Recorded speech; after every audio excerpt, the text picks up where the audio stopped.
Welcome. Today we are going to see the phase behavior of natural gas. Now you are aware of the phase behavior of many pure components like water, like carbon dioxide, etc. And perhaps you know through our earlier lectures that how we represent the phase diagrams in various manners like pressure, temperature, pressure enthalpy, temperature entropy, etc. Now, in case of natural gas, we have to look into phase behavior because it behaves very peculiarly, which you will not find in the case of many general gases.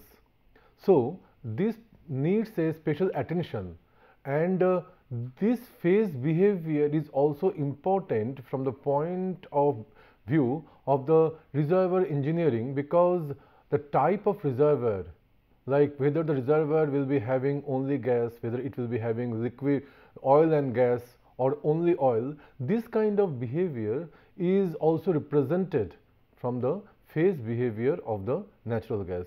So, from these angles we need to know the phase behavior of natural gas. Now, in this particular lecture, what we shall learn? We shall learn about the phase behavior of natural gas and a very interesting phenomenon that is called retrograde condensation and its prevention. Now, first let us come to the phase behavior of the natural gas. Here we have drawn a typical diagram with respect to pressure and temperature. This diagram is not unique in the sense that depending on the type of natural gas, we will be having different types of this phased diagram, though the overall features which are shown here and discussed will be the same. So, first let us see the phase envelope. Now, what is phase envelope?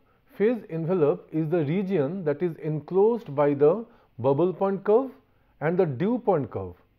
And this bubble point curve and dew point curve, as we learnt earlier, are the ones which dictate the pressure and temperature at which the liquid phase may go to vapor phase, or the vapor phase will go to the liquid phase. So, if you go to see this particular diagram, here see that this particular curve, this curve is the bubble point curve and this is a dew point curve, and these are kind of enclosing the two phase region within which we have two phase region, and outside this phase envelope we have the single phase region. So, we know that what is bubble point curve? Bubble point curve, as we learnt earlier, it separates the pure liquid and from the two phase region. Now, in case of reservoir engineering or in case of the petroleum reservoirs, the pure liquid means oil. Oil is the liquid, and when I say gas, it means the natural gas. So, in case of the natural gas phase behavior, the bubble point curve demarcates the oil from the two phase region, that is a mixture of the oil and the natural gas. Then we have the dew point curve. Dew point curve separates the pure phase gas from the two phase region. So, as I told you, the pure phase gas means it is a natural gas. Next comes the quality lines. Now, what are quality lines? These quality lines represent the loci of constant percentages of vapor. Now, as we know from our knowledge about the water vapor and water phase diagrams, that quality represents the fraction of vapor present in a liquid vapor mixture. So, in the same manner, in case of natural gas also, we might be having both gas and the liquid present together, and the quality would represent the fraction of the vapor that is present in the two phase region. That is why you find that the two phase region, within this two phase region, we have the various types of qualities, and in this case we find there are various types of lines are there, and this here it is this 25% shows that this particular curve is representing 25% vapor. Then this curve representing 50% vapor. Similarly, we have a 75% vapor, and in this manner if you go here, we find that we have the 100% vapor. Okay. So, and then we have another very interesting point which we will not find, that is the Oden bar. Oden bar you do not find in case of the other materials. This is Oden bar is the highest pressure at which a liquid or a vapor can coexist. Now, let us see this, that this is the pressure. Now, this is the highest pressure at which we will find that the liquid and vapor phase will coexist. If you go above this pressure, we will find there will be only a single phase region. Okay. So, in this case, if I again see that Oden bar is the maximum pressure above which no gas can be formed regardless of temperature. That means we know that at a given pressure, if I reduce the temperature, many of the gases will liquefy. However, when we cross the Oden bar, then we will find that howsoever reduction we may do to the temperature, the gas will not go into the liquid phase. It will remain a single phase. And you know that the natural gas contains many impurities, among which we have acid gases like carbon dioxide and hydrogen sulfide. Now, the presence of these two gases lower the Oden bar, while the presence of the nitrogen raises the Oden bar. Similar manner, we have another term what we call Oden therm. Now, as we see, the Oden therm is the highest temperature at which liquid and vapor can coexist. Going back to the diagram, we find this is the temperature, the highest temperature above which we have only gas and below which we have the two phase region. So, this Oden therm gives the maximum temperature at which condensation can take place at dew point curve. That means, if we go above this temperature, then howsoever increase in pressure we may bring about, there will not be any change of the phase from the vapor to the liquid. The mixture will be gas irrespective of pressure when the temperature is larger than the Oden therm, and it generally increases with increase in the molar mass of the mixture. That means, if the natural gas contains more and more of the higher hydrocarbons, this Oden therm will keep on increasing. Next, we come to another point, that is the critical point.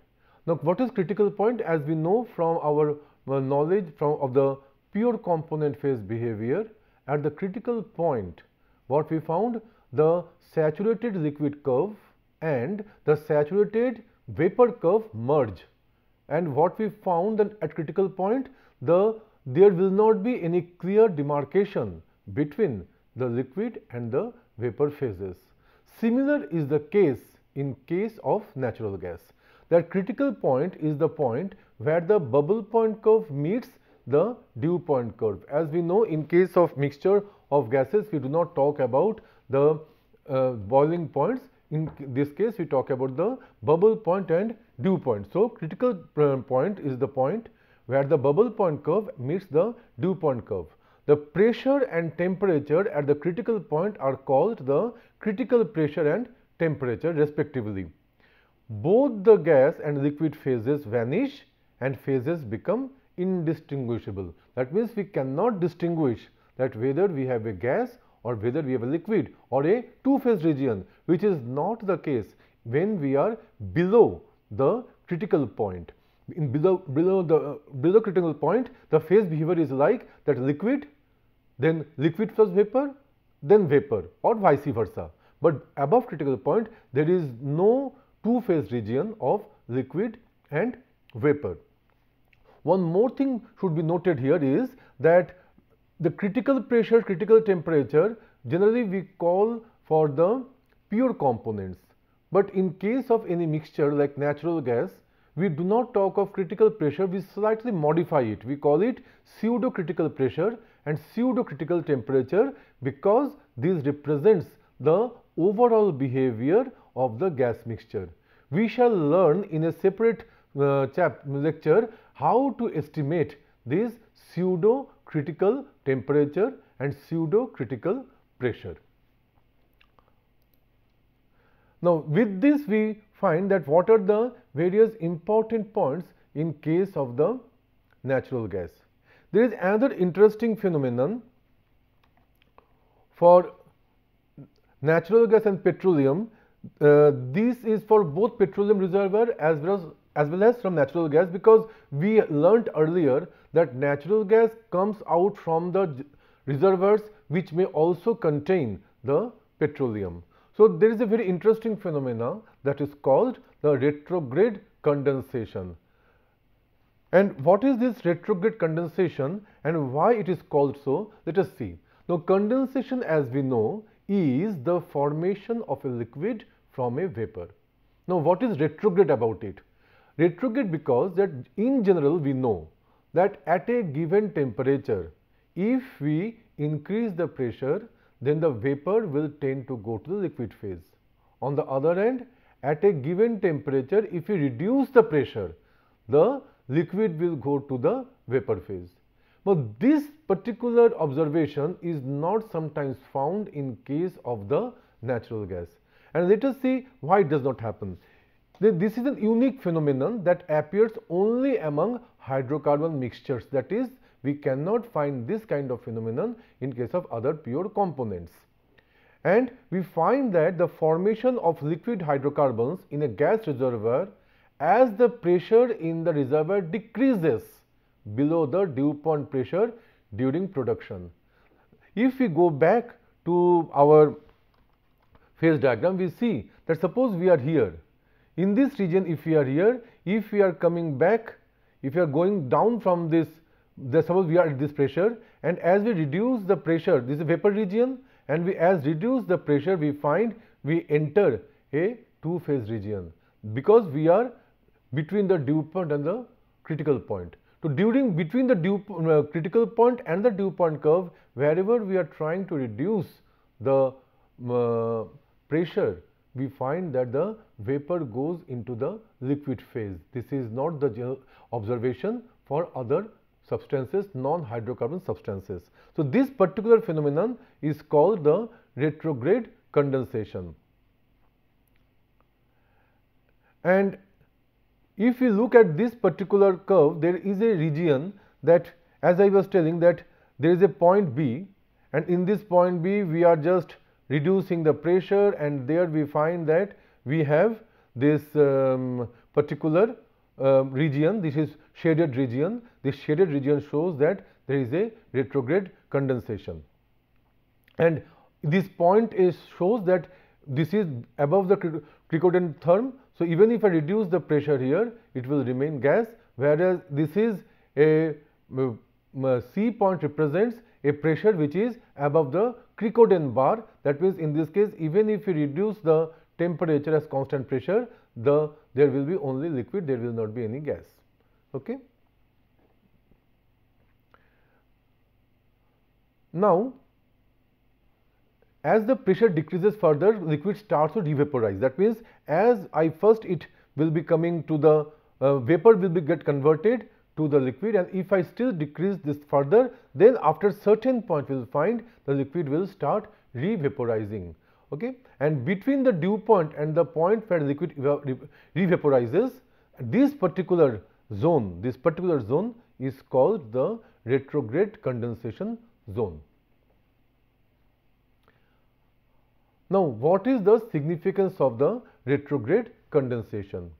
Now, what happens that if there is this condensation, it will slow down or completely cease the gas production. Why? Because what will happen that the liquid will form, and if the liquid forms, it will settle in the reservoir, and it settles in the reservoir means it will put a hindrance to the natural flow of the gas. So, gas will face a bigger resistance to its flow through the pipelines which have been drilled into the reservoir, and because of this we will find the gas production will be either slowed down, or if there is plenty of accumulation of the liquid, it may cease, the production may cease to occur. So that is why we have to know that at what point there could be a retrograde condensation. And this, as I told you, the relative permeability of the gas, this permeability is nothing but the extent to which the particular reservoir has the pores or the space through which the gas can flow. So these spaces, these void spaces gets filled up by the liquid, due to which the gas is unable to move efficiently, smoothly. Okay, that is why we find retrograde condensation needs to be avoided.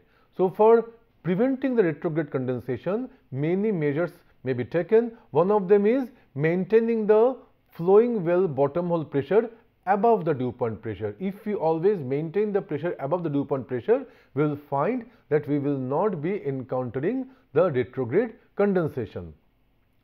And then sometimes inject methane gas. Methane gas comes from where? Because natural gas is primarily methane. So this methane gas can be also injected into the wellbore, and how it works? The gas dissolves and sweeps the liquid condensate into the reservoir. It dissolves with the liquid and sweeps it into the reservoir. And this approach is repeated several times in the life of the well. Every well has some fixed life. This life is decided by the amount of the gas and the oil in the well. So during this life period of a well, this injection of the methane to dissolve the liquid is done several times. Another way is to inject both nitrogen and methane, because sometimes methane may not be used because it has a very good calorific value. We don't want to waste methane all the times, and also separating it may be a problem and not economical. So sometimes we use nitrogen, which is much cheaper than methane. But nitrogen also adds to the impurity of the natural gas. So case by case basis, we have to decide that whether we want only methane or whether we want to have a mixture of nitrogen and methane. But any of these methods may be used to reduce the retrograde condensation. And next we find that what is the significance of this phase diagram on the reservoir type, and this is very much important from the point of view of petroleum engineers who are into the exploration business.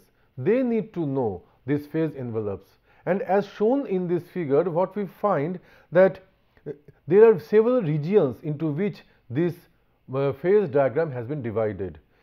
This first, let us see that if suppose we are at this point that we are above the trichotherm, that means we know there will only be gas.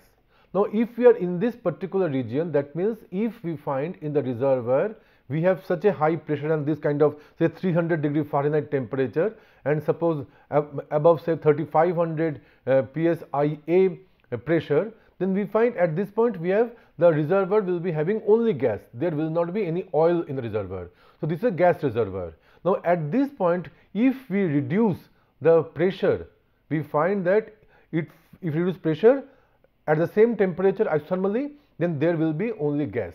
There will not be any oil. However, what happens? This is the reservoir condition. But one thing we must understand, that as the gas is coming out of the bore into the pipeline, it will so happen it takes a different path line. This is showing, this curvature is showing the path of the production. So when the gas flows through the pipeline, there will be some pressure drop, and there may be some changes in the temperature also. So this kind of path line may be followed, and if we follow this path line of production, we find that ultimately it may go into the two-phase region. That means a gas phase reservoir may give rise to a two-phase region when as the gas is flowing through the pipeline. However, we must remember the reservoir still remains with gas. Only into the pipeline we find there is a two-phase zone formed, two-phase mixture formed in the pipeline, not in the reservoir. Now let us look into this. Now here we see that the critical point is somewhere different. It is not the same as I showed you in the first phase diagram. Here we see in the critical point, the bubble point curve, the dew point curve, and all the quality lines are merging at the critical point. Now, in this case, the critical point is shifted on to the left. Okay, and between the critical point and the dew point curve, suppose I am choosing some kind of a condition of the reservoir, that is B.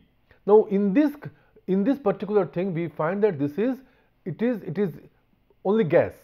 Now, in this, when I am reducing the pressure, we find that as it goes down at a constant temperature, then as we reach the point B1, this gas now starts going into a two-phase behavior. That means that when the reservoir pressure falls during the production, initially the reservoir contained only gas, but as I am producing the gas, what happens? The pressure falls, and when the pressure falls, we find in the reservoir there could be a two-phase formation mixture. Now the reservoir will now contain, initially it was having only gas, now it will have both gas and the liquid. So that is how this reservoir is different from this reservoir. This reservoir will always be having only gas, but this reservoir will be having gas and liquid after some time when the pressure in the reservoir falls.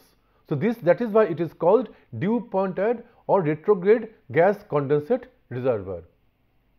Now, on the left hand side of the critical point, we have another interesting thing. In this case, we have only liquid.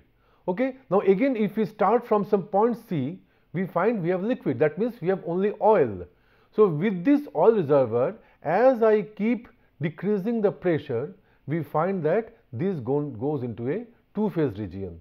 Okay. So, this is interesting.